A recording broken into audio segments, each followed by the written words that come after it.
The age difference between Sarah and Gina Simpson was 15 years, so sometimes people thought that they were mother and daughter, not sisters. Luckily, that didn't stop them from getting along well and sharing secrets. Gina always tailed her elder sister, therefore she was one of the first to know that Jack, Sarah's boyfriend, proposed to her. Young people were preparing for the upcoming wedding. One day they had to go to a flower shop to pick out the bride's bouquet. Of course, little Gina asked to take her with them. All three got into the car and drove to the salon. Everyone was happy and hummed a famous tune. Jack was driving at high speed, and suddenly a car flew out towards them from the turn. The young man braked, but it was too late. The cars crashed head-on. Sarah, Jack, and the driver of the second car died on the spot. Little Gina was taken away by an ambulance. She was still alive, but in critical condition. At the hospital, she fell into a coma.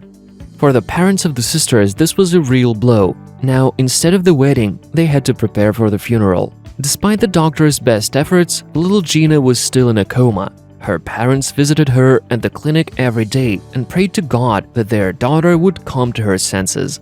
On Christmas Eve, when Mr. and Mrs. Simpson arrived at the hospital, the attending physician approached them and suggested that they try a new medicine.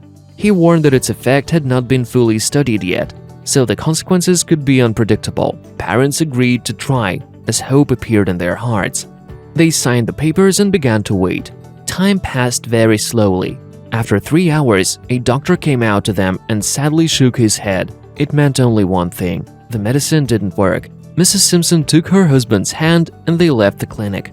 On the street, both burst into tears. They were standing and crying, hugging each other, but suddenly the door opened and one of the staff members shouted joyfully, "She woke up!"